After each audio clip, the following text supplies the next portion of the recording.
So I just got diagnosed with ADHD, and this video is going to be, I'm not ADHD, I had ADHD before, but autism. So this is me after getting my diagnosis. This is hours after.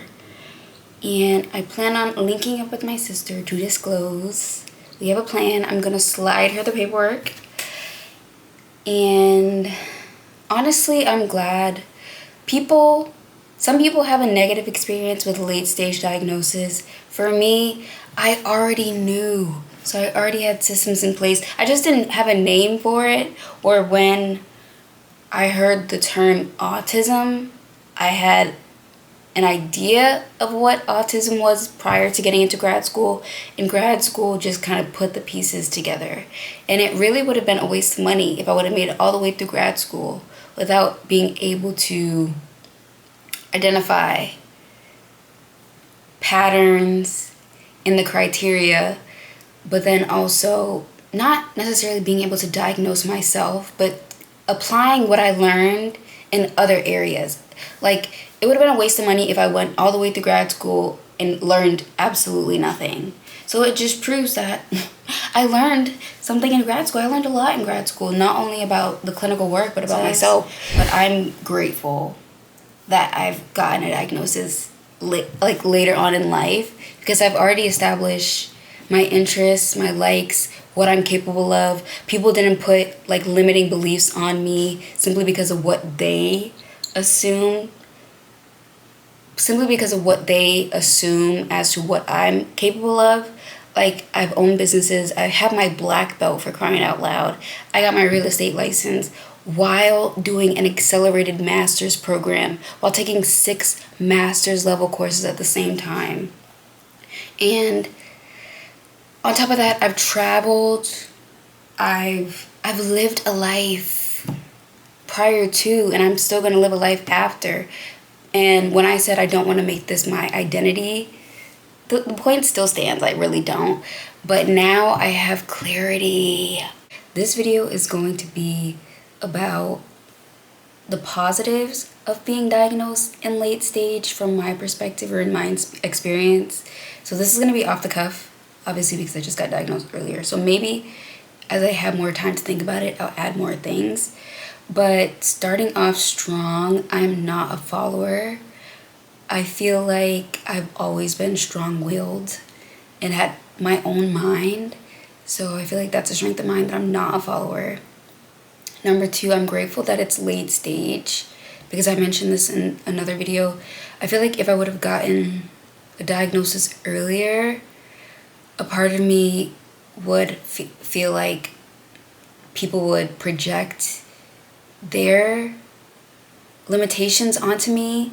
But because people just kind of had to assume what was going on with me, they really didn't really have an impact on me. And I identified that I was treated differently, and I couldn't understand why. But prior to, I was able to pick up a pattern and identify a specific behavior. But now I understand that behavior is associated to this one thing. But because I didn't really understand it, I didn't internalize it. And I don't have negative feelings about myself in relation to how people treat me. Because I've had time to build up a tolerance and an ability to identify what I'm seeing, I feel like that strengthened my ability to advocate for myself and defend myself. Because prior to, if I would have had a level of understanding on that diagnosis, I feel like I would have been more compelled to explain it or over-explain it to people, or share that as a way for them to treat me differently. Like, preface hey, I'm this, so don't treat me a certain way, or don't feel a certain way when I act a certain way or do certain things. But instead, I got to see people's true colors just based off of how I presented and how I acted. Another strength that I would say in late stage diagnosis is I've had time to evolve as a person, not as a diagnosis. And I was thinking and processing the questions that he asked me. and like thinking about my childhood, the behaviors that I exhibited, I just took them, I interpreted them as my identity or my own rather than a byproduct of autism, which is what they were, a byproduct of autism and ADHD. But I just thought that those are the things that made me special, such as watching the same things over again, constantly purchasing Shirley Temples when I go out to eat. I just thought, I just love Shirley Temples, so they're good, so I'm just going to purchase them. Or my sister made it a point to note that there's a specific chip that I like. No matter what corner store I go to, I'm going to look for that chip. And I just thought, I just really like this chip, so I'm going to keep purchasing this chip everywhere I go. But then he talked about how there are specific products that you may like, and down the line, if the product is continued, you might not feel inclined to purchase another product, or you try to find an alternative to replace that product, but it won't quite be like that product. And when he was saying that, I was thinking about my toothpaste. I found the perfect toothpaste. I will not deviate to any other brand. When I have to use other brands, I just hate it. They don't have the same grit. They don't have the same taste. They don't have the same cleanly feeling that I get after it. So I was thinking as he was talking, if this toothpaste is discontinued, what am I going to do? I was like, am I just going to stop brushing my teeth? Which I'm not going to do. But it would not be a great experience for me. And that just put things into perspective for me. So in getting this late stage diagnosis, I've had time to see my progress, see my growth, go through life and identify like I'm strong, I'm capable, and I'm not a singular being. I'm multifaceted, and I'm, like I said, I'm capable of doing many things. And unfortunately for a lot of neurodivergent people, there's this stigma that you're incapable or you're one way, and people pigeonhole you into that identity, when really I'm a testament to that. There's no one way to look for neurodiversity. And people need to understand that. And I think there needs to be more education in regards to neurodiversity. I feel like there are things that I did in terms of my ADHD and autism that were strengths of mine, like walking on your tippy toes. I only do that when I'm barefoot, but there is no heel that is too high. Because I'm accustomed to walking on my toes, I can walk in any heel. And that's a strength. More people should start walking on their tippy toes, because then they'll be able to walk in heels. Or what else did I do? Watching the same thing over and over again. I don't see a problem with that. And I think that's my main point here, is that I don't see a problem with my behaviors. I've never had low self-esteem or been insecure or hated myself. Really, a lot of my difficulties came in relation to other people. I would always say, I really don't like how I feel after certain interactions. Not because of who I am, but there's something not connecting here, and I don't like how I'm feeling after it. But I couldn't really identify why I was feeling these things or what I was feeling. But it all makes sense. And shout out to the girl who commented on my video, "It sounds like you're autistic." Because without you, I wouldn't have really did a deep dive and really wanted to learn more about what that means or what you were seeing. And if you wouldn't have said that, I wouldn't have began to pay attention to how people react in relation to me, outside of like my emotions and things. There are subtle things that people do, but there are things that I do that I don't notice, but they notice it, and then they start treating me differently. But then when I started noticing that, I started to act accordingly, not necessarily changing my behavior, but identifying, hey, this person is treating me differently, and I see that. And what made me want to get a diagnosis, and I'll insert a clip either in this video or the next video. December 13th, I had therapy today. It was phenomenal. I expressed, for the first time ever, I verbalized, like, I don't have anxiety. Like, even she said it, like, I don't think you have anxiety. I don't think I have anxiety. It's just, I think, personally, I have something else, maybe two things, that makes it very overwhelming to engage in certain things. But people don't get that because there is a sense of intolerance for people that act the way that I act, in regards to people who look the way that I look. So I'm automatically already invalidated and just overlooked simply because of the way I look. So when I say I don't want to engage in 20 social outings in a month, people are just like, oh, be a team player. If you force me to do something I don't want to do, trouble is afoot. And I'm literally verbalizing, I can't do this. Please don't make me do this. You're forcing my hand. But they don't get it. And a part of me is like, oh, I want something on paper so people take me serious, but it shouldn't take all that. Just listen to me. But yeah, that's what it is. Studio vibes, period. Where I explain that, and I'm glad my proctor or assessment person really dedicated time to talking about this. He asked me about my identity, and I said, as a black woman, I'm obviously a black woman, and people see a black woman, a young girl, and I could tell that they want to be my friend or in close proximity, or just they're curious about me. But then when they get around me, there's a split second where I could see that they're thinking, or there's this subtext, why is this girl acting like this? Or what a waste. Why? Like, there's no reason why you should be acting like this. And I just didn't understand it because I thought I was acting normal, or I was doing things that are normal. But talking about the same thing repetitively apparently is not normal. Or doing things repetitively is not normal. Or repeating yourself constantly, or repeating the same thing over and over again is not normal.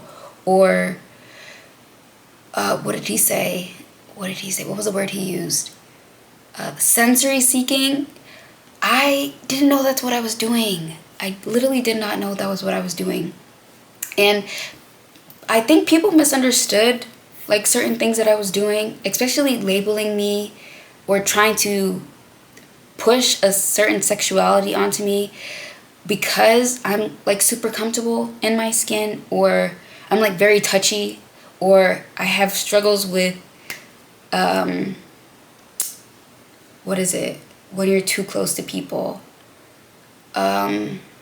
I can't think of the word right now, but ultimately when you're too close to somebody. Oh, spatial awareness. Like, I'll be having a conversation with you and I'll be like super comfortable, and I'll unintentionally walk closer and closer to you, and I don't realize that I'm like now hovering over you. And for some people that can be really off-putting. For example, say I'm like in a group setting and people are sitting at a table and I'm sitting at the table as well, and I realize that I can't sit anymore. Like, I physically cannot sit anymore. So I'll stand up. But for some people that is off-putting, somebody standing over them. But for me, I'm more comfortable standing up. So they'll start saying things like, oh, have a seat, or you don't want to have a seat? And it's just like, I don't want to have a seat. And before, I didn't really understand why I felt the need to stand up, but I also couldn't explain myself because I didn't understand why I was doing these things. But in grad school, that's the first time I ever, I guess, made it known, I don't care what y'all are doing, in the next 5 minutes, I would be standing up. I'm like, I can't sit down in this chair anymore. And one person even, I would do it when we were in like a smaller group. So we had group supervision. So it was like 5, 6 of us. So eventually I started doing it in the larger classrooms with like 30 kids or 30 students. And one of the people who was in supervision, he said something like, yeah, I'm used to it at this point because she does it in group supervision. I don't think to be rude, but that's what he said. But it's just like, I'm not going to change myself to accommodate other people. Instead, I'm going to accommodate myself.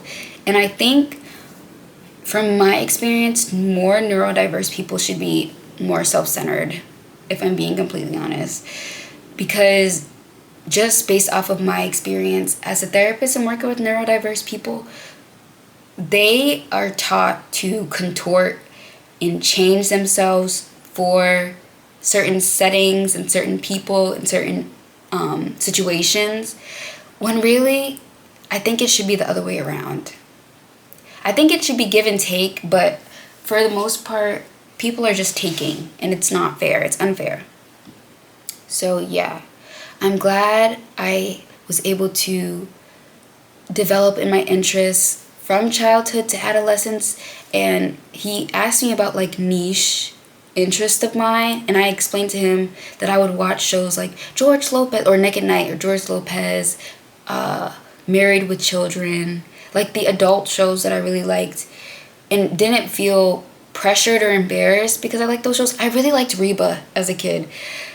And because I didn't have many friends, or I wasn't around a lot of people my age, or a lot of people my age didn't really hang around me, I didn't feel pressured to change my interests to align with theirs. I tried to kind of relate to them, as I mentioned in the other video, by watching the things that they watched, but my interest would just overpower it. Or a lot of people label certain things, especially if you're like black and you like white things. When I was a kid, I liked what people would consider white things, but I didn't like them because they were white. I liked them because I liked them. And I'm very appreciative that I was able to experience that. Like a life, obviously experience racism and microaggressions, but I didn't experience that until college, and I explained that to him. And I explained that it's really difficult for me to understand or pick up on passive aggressive communication and microaggressions simply because I haven't been exposed to them, and I haven't necessarily built up an intolerance for them because I haven't really been exposed to them. So when I'm confronted with racism or prejudice, it's not like, what's wrong with me? My immediate thought is, what is going on with that person? And I mentioned this in another video, that I've observed that with neurotypical people, they internalize, but with neurodiverse people, they externalize. But I think also in my development and growth as an individual, I'm glad I chose to be, and there's only 5 more minutes left. Hold on. I'm glad that I chose to abandon the, I guess, not positive traits like the anger, the impulsivity for the most part, and the, I guess, lashing out in tantrums, because